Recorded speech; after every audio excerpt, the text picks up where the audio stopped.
Good morning সবাইকে, আবারও একটা নতুন ভিডিওতে। তো আজকের দিনটা হচ্ছে সোমবার। আজকে ছিল আমার ছুটি। তো সকালে উঠে দেখলাম খুব সুন্দর ওয়েদার ছিল, মেঘলা মেঘলা। পরে অবশ্য রোদ উঠে গেছিলো।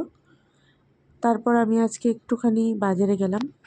অনেক দিন হলো বাজার যাই না, আর তোমরা তো জানো আমি বাজার করতে কতটা ভালোবাসি। তো বাজারে গিয়ে নিজের পছন্দ মতো মাছ সবজি সব নিয়ে এলাম।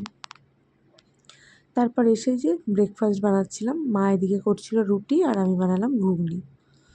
তো চলো দেখাই আজকে কি কি মাছ এনেছি। আজকে এনেছি ইলিশ মাছ, চিংড়ি মাছ আর ট্যাংরা মাছ। সকাল থেকে এত দৌড়ঝাঁপ করছি, তার মাঝে একটুও চা খাওয়া হয়নি, তো এনার্জি পাচ্ছি না।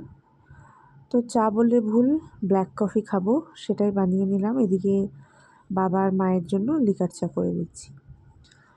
আর এই যে আজকের ব্রেকফাস্টে ছিল ঘুগনি, তার সাথে রুটিও ছিল। তো আজকে রুটি খেতে ইচ্ছে করছিল না বলে একটু পরোটা ভেজে খাওয়া হলো। আমি ভাজিনি, মা বানাচ্ছিল রুটি, মাকেই বললো আমাকে একটু পরোটা করে দাও। মা পরোটা করলো। তা আমি, মা আর প্রয়াগ আমরা পরোটা খেলাম, বাবা আর শুভ রুটি খেলো। তো মোটামুটি তো ওর অনেকটা কাজকর্ম করেই এসেছি। এখন চা খেয়ে নিয়ে তারপর কাটাকুটি করতে বসে যাব। বেশ কিছুদিন যাবত ধরে আমার মর্নিং শিফট চলছে, আর মর্নিং শিফট চললে তো বেরোনোটা খুবই প্রবলেম হয়ে যায়। সেজন্য আর বেরোতেও পারছি না, তাছাড়া প্রয়াগের স্কুল বন্ধ।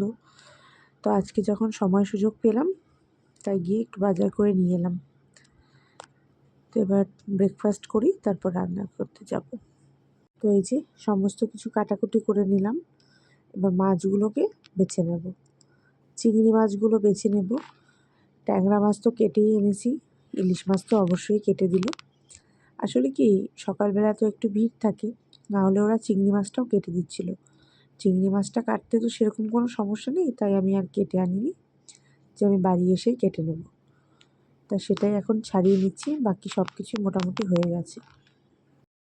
তো এই যে মাছগুলো কেটে বেছে সুন্দর করে ধুয়ে নিলাম।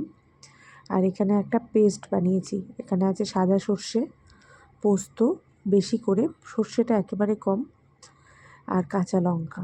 এটা দিয়ে খুব সুন্দর করে একটা পেস্ট করেছি। সাথে অ্যাড করলাম নুন, হলুদ আর সর্ষের তেল বেশ খানিকটা। ও সরি, দুঃখ আর রসুনও বেটে দিয়েছিলাম, বলতে ভুলে গেছি। এইটা আমার শাশুড়ি মায়ের থেকেই শেখা রেসিপিটা আমার, কিন্তু বানাবো আজকে মায়ের স্টাইলে। তো এই যে মেখে কাঁচা লঙ্কা দিয়ে রেখে দিচ্ছি, আর এদিকে ট্যাংরা মাছগুলোকে ভেজে নিচ্ছি। এদিকে ইলিশ মাছটা বসিয়ে দিলাম। মাছটাকে ভাপে করব না, করবো এরকম কালো জিরে দিয়ে পাতলা পাতলা ঝোল। দেখো এটা হয়েও গেছে। খুব সিম্পল রান্না, ঝটপট হয়ে যায়। আর রান্নাটা এটা আমার মায়ের থেকে শেখা। তো আজকে যে মাছটা এনেছি না, এক প্রকার জোর করেই আমাকে দিল, বলছে খুব ভালো মাছ নিয়ে যাও। যদিও যেই দোকান থেকে আমি মাছটা আনি ওরা খুব ভালো মাছই দেয়, খারাপ দেয় না। আমি মাছ খুব একটা ভালো চিনি না বলে আমি সব দোকান থেকে আনি না, তো ওদেরকে বলতে হয় না, ওরা ভীষণ ভালো মাছ দেয়। তো মাছটা তো রান্নাটা দেখে বেশ টেম্পটিং মনে হচ্ছে, এবার খেয়ে জানা যাবে যে কেমন হয়েছে। আর এদিকে হচ্ছে ট্যাংরা মাছের ঝোল ফুটছে, আর এখানে বসাবো হচ্ছে পুঁই শাক।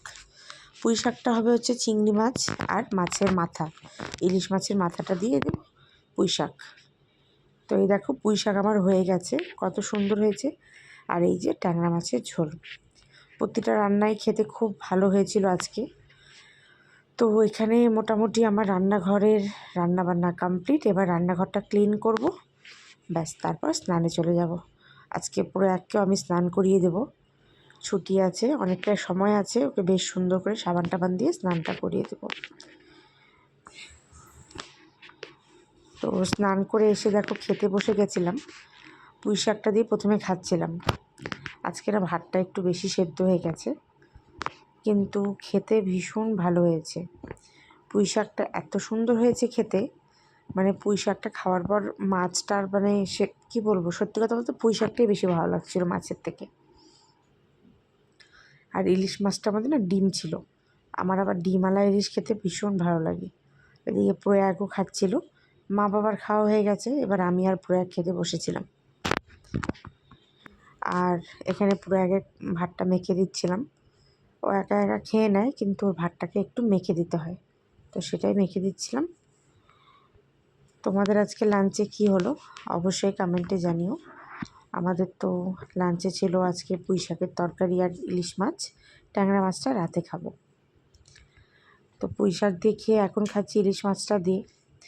এটার গ্রেভিটাও খেতে না ভীষণ ভালো হয়েছে। আমি সরষা জিনিস খেতে খুব একটা পছন্দ করি না, তাই পোস্তটা বেশি করে দিয়েছি। আর এত সুন্দর হয়েছে খেতে, মাছটাও বেশ ভালো টেস্ট। তো সব মিলিয়ে আজকে আমাদের লাঞ্চটা একেবারে জমে গেল। এবার খেয়ে দিয়ে একটা খুব সুন্দর করে ঘুম দেব, তারপর তোমাদের সাথে আবার কথা বলবো। একটু ঘুমিয়ে গেছিলাম, এখন ছাদে এলাম।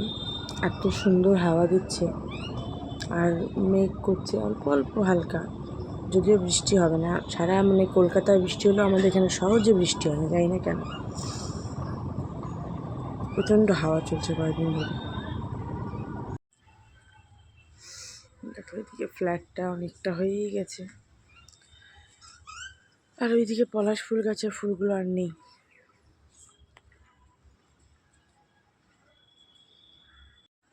আর আমাদের বাড়ির সামনে ব্লক যে রাস্তাগুলো হচ্ছে সেগুলো হচ্ছে, তো সেগুলো অতটা এসছে। ওই যে বস্তা দেওয়া আজকে আসেনি কাজ করতে, তারপর কাজ হচ্ছে আবার। চা হচ্ছে, আর এই যে দুধ সুন্দরী আমাদের উতলে গেল যতই তাই করি। লিকার চা, আর এবার এই যে আমার আর মায়ের চা হচ্ছে।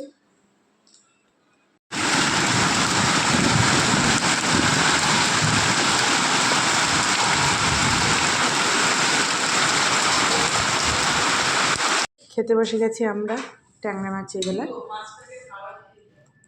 আজকে আমাদের এখানে এমন ঝড় হলো, আমফানের পর আমি এই ফার্স্ট এত ঝড় দেখলাম। তার সাথে সাথে শিলাবৃষ্টি রীতিমতো।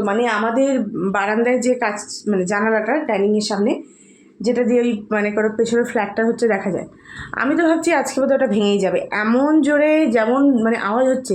বাবা দৌড়ে দৌড়ে আসছে, ভাবছে জানলাটা খোলা, এসে দেখছে বন্ধ। আর যখন শিল পড়ছে, কী যে বাড়ি, এখনও বৃষ্টি হচ্ছে, ঝড়টা থেমে গেছে। কি বীভৎস ঝড় হলো, সেরকম শিল আর সেরকম বাজ পড়েছে। কিছুটা ভিডিও করেছি, খুব একটা ভিডিও করতে পারিনি, এমন বাজ পড়ছে না, খুব ভয় লাগছিল। অনেক দিন পর এরকম ঝড় বৃষ্টি হলো। আলিপুরেও নাকি বললাম না কালকেই শিলাবৃষ্টি হয়েছে, আজকে আমাদের এখানে হয়ে গেল। আমি কলকাতায় এর আগে শিলাবৃষ্টি দেখিনি এতগুলো বছরে। তো যাই হোক, এখন ওই রাত বাজে 11:15, এবার আমরা শোবো। তো দেখো এখনও বৃষ্টি হয়ে যাচ্ছে, এখন আরও জোরভাবে নামছে, এখন আরও ভালো করে বৃষ্টিটা। তখন তো বিদ্যুৎ চমকাচ্ছিল খুব, এখন বিদ্যুৎটা আর চমকাচ্ছে না, এই যা। তো ভিডিওটাকে আজকে এখানেই শেষ করলাম। গুড নাইট সবাইকে। আজকে বিকেলে বলছিলাম না ছাদে, তাই ওয়েদারটা হয়তো আমার কথাটা ভীষণ গায়ে লেগেছে, তাই আজকে এত ঝড় বৃষ্টি দিয়ে গেল।